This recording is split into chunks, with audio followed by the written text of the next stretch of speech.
그러다가 1990년 리처드 기어라는 유명 남자 배우, 그 배우와 함께 열연했던 프리티 우먼, 귀여운 여인이라고 우리말로는 번역해서 개봉되었던 영화죠.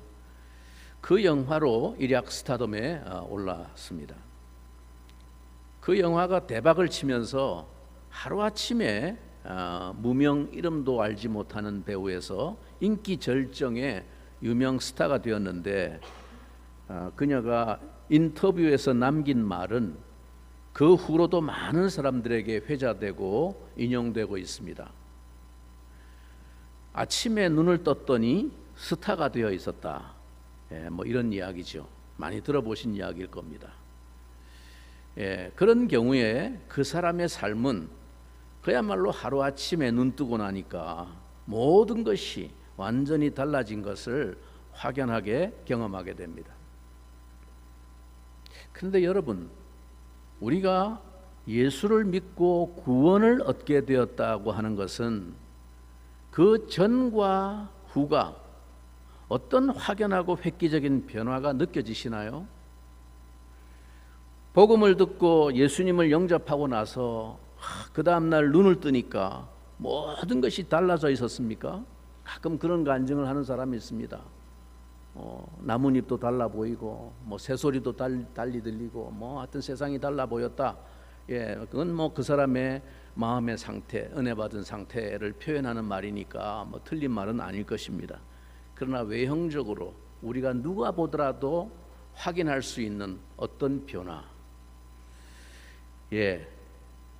복음을 듣고 예수 믿고 나니까 다음 날부터 내 삶이 완전히 달라져 가지고 갑자기 내가 소위 말해서 인싸가 되어 있고, 가는 곳마다 사람들이 몰려들고, 그리고 하는 일마다 대박이 나고, 이렇게 극적인 어떤 변화가 느껴집니까? 주님을 영접하고 난 다음 날 자고 일어나니까 이 어깨축지 사이에 날개가 돋아나고 하늘을 나는 천사가 되어 있더라. 이런 간증을 들어보셨습니까? 그런 일이 일어난다면 얼마나 신이 날까요? 우리가 예수 그리스도를 믿음으로 말미암아 우리에게 일어난 변화가 무엇인가? 내가 예수를 믿게 되어서 무엇이 달라졌다는 건가? 이 다음에 죽어서 천국 간다는 건 알겠는데, 구원받았다는 것이 구체적으로 현재 내 삶에 가져온 결과는 무엇인가? 예수를 믿고 났더니 그 다음날 갑자기 내가 벼락부자가 된 것도 아니고, 갑자기 못생긴 내 얼굴이 얼짱이 된 것도 아닙니다. 도대체 내가 예수를 믿고 구원받았다는 것, 하나님의 자녀가 되었다는 것이 내 삶에 바꾸어 놓은 것이 무엇입니까? 물론 때로 이런 외적인 어떤 변화들이 내 삶에 일어날 수도 있습니다. 어떤 사람은 예수님을 영접하고 나서 불치병이 낫는 기적을 경험하기도 하고, 죽음을 생각했던 어떤 해결할 수 없는 절망의 문제가 예수님을 영접함으로 극적인 해결을 경험한다든지, 그래서 어떤 사람들은 그런 것들을 가지고 예수 믿는 신앙의 의미와 차이를 이야기하기도 합니다. 그러나 여러분, 훨씬 더 많은 대다수의 사람들이 예수를 믿고 나서도 특별한 외적인 차이나 변화가 주어지지 않습니다. 도대체 우리가 예수 믿고 구원받았다는 그것이 어떤 차이를 가져온 것입니까? 오늘 이 에베소 2장 본문의 문장 구조를 가만히 보면 강한 대조를 통해서 구원으로 인한 우리의 상태 변화에 대해서 강조하고 있습니다. 그래서 사실상 오늘 본문에서 가장 중요한 단어는 우리말 성경에는 번역에 생략되어 있습니다만, 지난주에 이야기했던 접속사가 여기도 생략되어 있습니다. 자, 오늘 본문 13절 말씀을 다시 한번 우리 같이 읽어보겠습니다. 13절, 이제는 전에 멀리 있던 너희가 그리스도 예수 안에서 그리스도의 피로 가까워졌느니라. 그런데 사실 이 구절의 원문의 구절 앞에는 제일 앞에 그러나라는 접속사가 붙어 있습니다. 예, but now, 그러나 이제는, 이렇게 시작됩니다.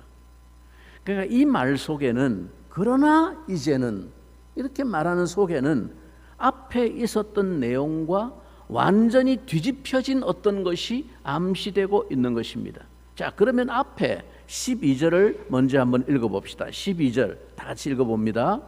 그때에 너희는 그리스도 밖에 있었고 이스라엘 나라 밖의 사람이라.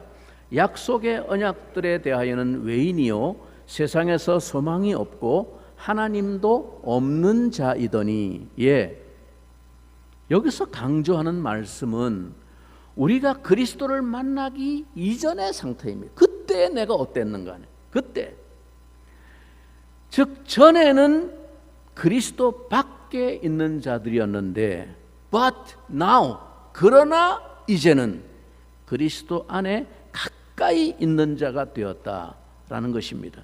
성도 여러분, 이것이 곧 전체 복음의 요지입니다.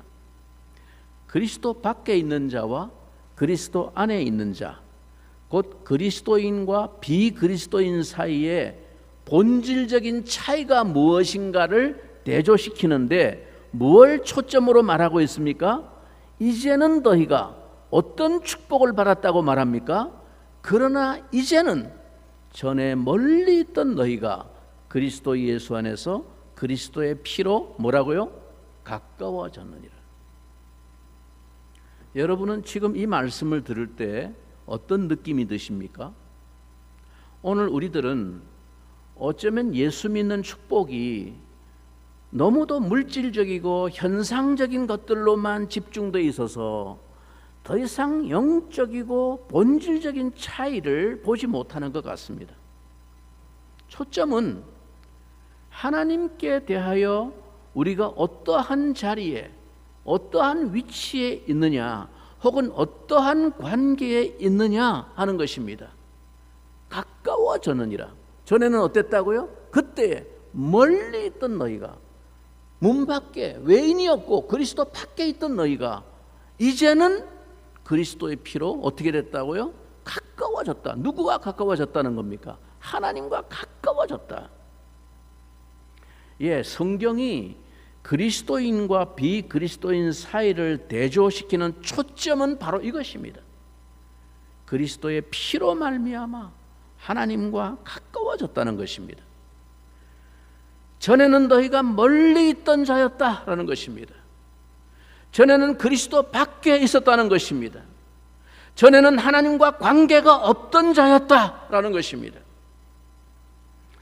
여기서 지금 다른 문제는 전혀 성경에 관심 밖의 사항입니다. 뭐 옛날에 내가 뭐 한가닥 했고 뭐 신분이 어땠고 뭐 이런 것 아무 관심이 없어요. 성경은 그런 거에 대해서는 전혀 상관이 없다. 얘기도 안 해. 그런 거는 뭐 양반이었다, 뭐 상놈이었다, 아무 상관이 없어요. 거기에 대해서 관심이 전혀 없습니다. 성경은 오직 한마디로 말합니다. 전에는 너희가 뭐였다는 거예요? 그리스도 밖에 있었다는 거예요. 그냥 하나님과 상관없는 자였다. 그게 핵심이라는 것입니다. 그가 뭐 인격이 훌륭하고 선하고 도덕적이고 모범적인 사람일 수도 있습니다. 그러나 그가 그리스도 밖에 있었다라는 것이 성경이 말씀하는 인간의 본질적인 상태입니다. 하나님과 멀리 떨어져 있던 자라는 것입니다. 그것이 비그리스도인, 즉 불신자입니다. 사랑하는 성도 여러분, 성경은 그 어떤 다른 것으로는 인간을 평가하지 않습니다. 그 사람의 족보가 어땠고, 그 사람의 집안이 어떤 집안이고, 그 사람의 지금 지위가 뭐 어땠고, 뭐 재력이 얼마나 되고, 그런 것 전혀 성경은 언급도 안 합니다. 관심이 없습니다. 그걸 가지고 그 사람을 평가하지 않습니다. 오직 성경이 인간을 평가하는 것은 뭡니까? 모든 사람이 죄를 범하였으며 하나님의 영광에 이르지 못하더니입니다. 그래서 의인은 없나니 하나도 없다라는 말입니다. 한마디로 말해서 그들은 모두 다 문 밖에 있는 자들이라는 것입니다. 예수 안 믿는 사람들 중에도 어떤 사람들은 분명히 어떤 분야에서 상당한 평가를 받을 만한 훌륭한 모습들이 있습니다. 어떤 이들은 인간적으로 대단하고 굉장한 인물임이 틀림없습니다. 여러분은 이전에 어떤 사람이었습니까? 우리가 이전에 얼마나 고상하고 도덕적인 사람이었던지, 얼마나 나름대로 한 분야에서 업적과 성공을 거둔 사람이었던지, 그래서 도무지 형편무인지경인 저급한 죄인들과는 어울릴 수 없는 그런 차이를 분명하게 가지고 있었던지, 그와 관계없이 성경은 오직 우리의 이전 상태를 단 한마디로 평가합니다. 그것은 그때의 너희가 모두 그리스도 밖에 있었다라고 말하는 것입니다. 하나님의 약속과는 상관없는 자였다라는 것입니다. 우리는 문 밖에 있었습니다. 문 밖에 있었다는 것은 쫓겨난 자라는 것입니다. 에덴 동산에서 하나님과 함께 가까이 할 수 없는 자리입니다. 에덴 동산에서 추방되었고 그 동편 문 밖에는 화염검과 그룹들을 세워서 그 문을 막아버린 그런 자리입니다. 하나님의 존전에 도저히 나아갈 수 없는 그 자리, 그것이 죄의 결과이고 이것이 사람의 상태입니다. 그러나 이제는 그러나 이제 그리스도 예수 안에서 문이 열렸다는 것입니다. 그리스도의 피로 말미암아 하나님과 가까워졌습니다. 하나님과 화해되었고 그 앞에 나가게 되었습니다. 영광의 왕 앞에 인도되었습니다. 가까워졌느니라. 이것은 놀라운 말입니다. 이것이 복음입니다. 이것이 축복의 본질입니다. 아마 오늘 본문의 전체 문맥에서 사도 바울은 당시의 예루살렘 성전의 모습을 염두에 두고 이 진리를 설명하고 있는 것 같습니다. 당시 예루살렘 성전의 경내는 여러 구분된 구역으로 나누어져 있었습니다.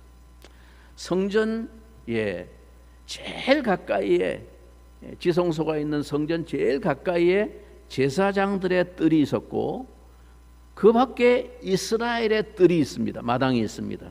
그리고 그보다 더 바깥에 여인들의 뜰이 또 있습니다. 이 구역이 다 나누어져 있습니다. 그런데 물론 여기 여인들이란 유대인 여자를 말합니다. 이 세 마당, 제사장들의 마당, 유대인들의 마당, 여인들의 마당, 이 세 마당은 성전과 같은 높이에 쫙 같은 층에 있습니다. 그런데 거기서부터 이제 14계단을 내려가 가지고 높이가 약 1.5m 정도 되는 돌로 쌓은 담이 쫙 둘러쳐져 있습니다. 그리고 그 담 바깥의 마당이 이방인의 뜰이었습니다. 그래서 이방인들은 멀리 저 담 너머로 성전을 향하고 쳐다보고 기도할 수 있었지만, 그러나 그 성전에 접근하는 것은 허락되지 않았습니다. 그래서 그 담벼락 바깥의 곳곳에는 당시에 헬라어와 로마자, 라틴어로 경고문이 다 붙어 있었습니다. 어떤 경고문인가? 어떠한 외국인도 성전 담 너머로 들어올 수 없다. 그같이 하다가 잡힌 사람은 누구든지 죽임을 당하게 될 것이며 그에 대한 책임은 오로지 그 자신에게 있다. 경고문이 다 붙어 있었습니다. 마치 지금 저 전방 군부대 근처에 가면 부대 외곽 담장이나 철조망에 이런 경고문이 붙어 있죠. 뭐가 붙어 있습니까? 접근 금지. 접근하면 발포함, 이렇게 되어 있습니다. 쏜다는 거예요. 여러분, 성전 중에서도 가장 중요한 장소는 하나님의 언약궤가 있는 지성소입니다. 하나님의 영광의 임재가 나타나는 가장 은밀한 성소였습니다. 그러므로 그야말로 저 담밖에 있는 이방인들은 하나님으로부터 가장 멀리 있는 자들이었습니다. 그러나 오늘 본문 17절, 18절이 그것을 말하고 있습니다. 여러분 한번 보십시오.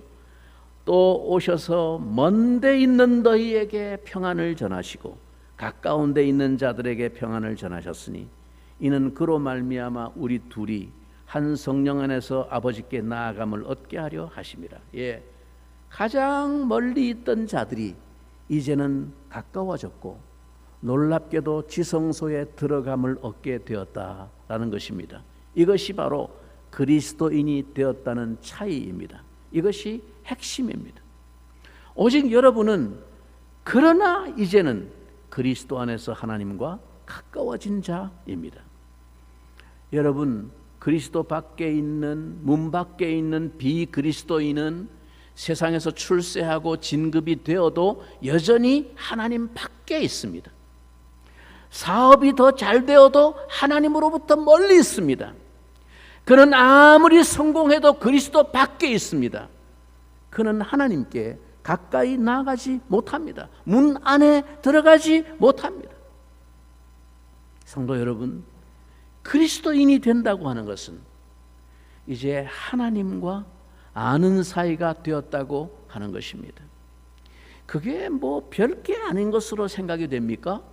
그렇다면 그 사람은 아직 하나님을 모르는 자입니다. 여러분은 이제 하나님과 친한 사이라는 느낌이 드십니까? 가까워진 사람입니까?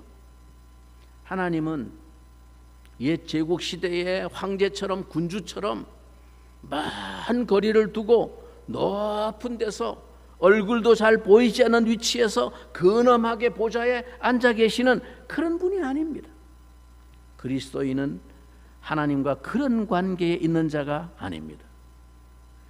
그 앞에 나가기 위해서 무슨 복잡한 의식이나 절차를 요구하시지도 않습니다. 옛날에 본 영화 가운데 중국 이 무협 영화 가운데 이연거리가 주연했던 영웅이라는 영화가 있었습니다. 그 명작인데 진시황의 시대, 황제 시대를 배경으로 한 역사적인 배경을 가지고 만든 영화입니다. 그런데 이 주연인 이연거리가 말하자면 곳곳에 전쟁을 일으키고 제국을 정복하는 이 황제를 암살하기 위해서, 그걸 멈추기 위해서 자객으로 왕에게 접근하기 위한 방법을 고안해냅니다. 근데 당시에 왕궁의 법도에는 왕을 아련하기 위해서 그 큰, 여러분 자금선거 한번 가보신 분 있습니까? 자금선거 보시면 안에 그 내전에 들어가는 가기까지의 그 과정이 얼마나 거리가 멀고 단계가 많은지 모릅니다. 그런데 내전에 들어가도 왕이 앉아있는 보좌 앞에 가까이 가서 왕 앞에 소곤소곤 이야기를 할 수 있는 사람은 없습니다. 아주 신이 많은 최측근이 아니고는 그 자리까지 못 나갑니다. 그냥 문 입구에 앉아가지고 왕에게 절을 하고 그냥 대화를 주고받습니다. 그런데 단계 시험을 거쳐서 신임을 얻은 사람이 100보 거리에서 왕을 아련할 수 있는 사람, 그 다음에 50보 거리에서 왕을 아련할 수 있는 사람, 30보, 20보, 10보까지 나아가는데 다 단계가 있고 거쳐야 되는 시험들이 있습니다. 그 영화에 보면 그런 내용이 나옵니다. 제가 그걸 보면서 오늘 이 말씀의 놀라운 은혜를 다시 한번 새롭게 생각하게 되었습니다. 하나님과 가까워졌다는 것은 이 모든 거리가 다 철폐되는 것입니다. 우리는 언제나 자유로이 그 지성소에 하나님의 임재 앞에 직접 출입할 수가 있습니다. 히브리서 4장 16절이 그것을 말합니다. 그러므로 우리는 긍휼하심을 받고 때를 따라 돕는 은혜를 얻기 위하여 은혜의 보좌 앞에 담대히 나아갈 것이니라. 사랑하는 성도 여러분, 우리는 한마디로 가까워진 사람들입니다. 누구와? 하나님과 가까워진 사람입니다. 이게 구원이라는 것입니다. 이게 구원 이전과 이후의 가장 본질적인 변화라는 것입니다. 여러분은 은혜의 보좌 앞에 담대히 나아가는 것이 무엇인지 아십니까? 여러분은 긍휼을 얻은 자라는 사실을 아십니까? 그것이 가까워진 사람의 지위입니다. 히브리서 10장 19절 20절에서 더 분명하게 설명합니다. 그러므로 형제들아, 우리가 예수의 피를 힘입어 성소에 들어갈 담력을 얻었나니 그 길은 우리를 위하여 휘장 가운데로 열어놓으신 새로운 살 길이요 휘장은 곧 그의 육체니라.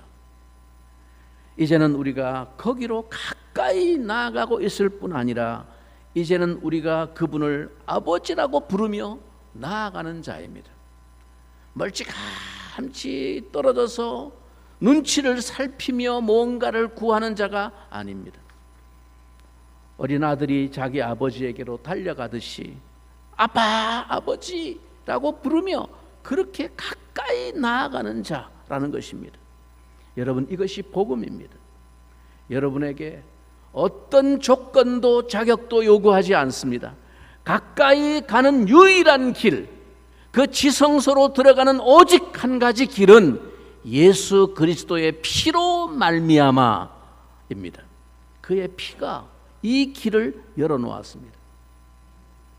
가까이 갈 수 있는 표적은 하나님의 아들의 피밖에는 없습니다. 나의 죄를 씻기는 예수의 피밖에 없네. 다시 정케하기도 예수의 피밖에 없네. 예수의 흘린 피 날 희게 하오니 귀하고 귀하다 예수의 피밖에 없네. 그것이 바로 오늘 본문 13절의 말씀의 요지입니다. 13절, 그러나 앞에 붙이고 읽어야 더 실감이 납니다. 그러나 이제는 전에 멀리 있던 너희가 그리스도 예수 안에서 그리스도의 피로 가까워졌느니라. 여러분은 그 축복을 누리고 계십니까? 가까운 사이를 실감하면서 사십니까? 즐겨 그 자리에 나아가십니까? 여러분은 아직도 예수 믿고 하나님의 자녀가 되었다고 하는 축복을 다른 어떤 것으로 확인하기를 원하십니까? 여러분, 이제 제가 끝으로 이런 질문을 한번 드려보겠습니다. 자식이 말을 잘 들을까요? 부하가 말을 잘 들을까요? 참 이상한 건 자식보다 언제나 부하가 말을 잘 듣는다는 겁니다. 군대에서 장교들을 보면 높은 지휘관이 특별히 자기에게 임무를 하나 맡기면 굉장히 좋아합니다. 그리고 그걸 완수하기 위해서 아주 목숨 바쳐 충성합니다. 왜 그렇습니까? 그거는 그것을 통해서 자기가 좀 더 그 윗분과 가까워진 느낌을 갖기 때문입니다. 자기가 특별히 인정받았다는 기쁨이죠. 그러나 자식들 심부름 하나 시켜보세요. 우리 서희가 지금은 안 그렇습니다만은 어렸을 적에 심부름 하나 시키면 싫어합니다. 아니, 오빠도 있는데 왜 나만 시키느냐? 그러면 버팁니다. 애가 왜 그렇게 간덩이가 부었습니까? 안심하는 데가 있기 때문입니다. 심부름 한 번 안 한다고 아버지와 자식이 어떻게 되는 건 아니라라는 걸 벌써 어린 것이 알기 때문이죠. 예, 심부름 한 번 안 해도 부모 자식 관계는 변하지 않습니다. 그러나 그게 착한 자식입니까? 아닙니다. 율법 아래 있는 사람들은 순종을 잘합니다. 그래야만 인정을 받는 느낌이 있기 때문입니다. 그러나 이제는 우리가 은혜 아래 있으니까 망고강산입니까? 그거는 못된 자식이거나 어쩌면 가짜일 가능성도 있습니다. 우리가 행위가 아니라 믿음으로 구원받는다는 것이 뒷짐지고 천국 가는 것을 말하는 게 아닙니다. 믿음은 증명되는 것입니다. 우리가 그분과 가까워진 자가 되었다고 하는 것은 증명되어져야 합니다. 진짜 가까운 자인지 증명되어져야 돼요. 뭘 통해서? 추상적인 이야기가 아닙니다. 여러분이 이전에는 멀리 있던 자들이고 얼굴도 쳐다볼 수 없었고 바깥에 버려졌던 자들이었습니다. 그런데 이제 그리스도 예수께서 날 위해 피를 흘려 죄값을 대신 지불하시고 여러분을 가까이 들어가게 하셨습니다. 그랬더니 이제 우리가 아쉬운 게 없어졌습니까? 이제 어차피 들어왔으니까 망고강산이다 하고 쳐다보지도 않는다면 그게 말이 됩니까? 호의가 계속되면 권리인 줄 안다 라는 말이 있습니다. 하나님과 우리 사이의 신앙세계의 원리에도 똑같이 적용되는 말입니다. 하나님이 계속해서 우리에게 용서하시고 긍휼을 베푸시고 호의를 베푸시고 은혜를 베푸시다 보니까 우리가 그것을 누리는 게 지 권리인 줄 알아요. 방자해지기 시작하는 겁니다. 하나님을 두려워하지 않습니다. 하나님을 가까이 하지 않습니다. 그런 것을 전문적인 용어로 간땡이가 부었다라고 말합니다. 그런 것을 구원이라고 말할 수 없습니다. 사랑하는 성도 여러분, 하나님이 우리와 가까이 있기를 원하셔서 당신 아들의 피를 흘리셨습니다. 그래서 우리가 그분의 자녀가 되게 하셨습니다. 그렇기 때문에 우리가 이제부터 말 안 듣고 간의 부피가 확장되기 시작하면 하나님이 매를 드십니다.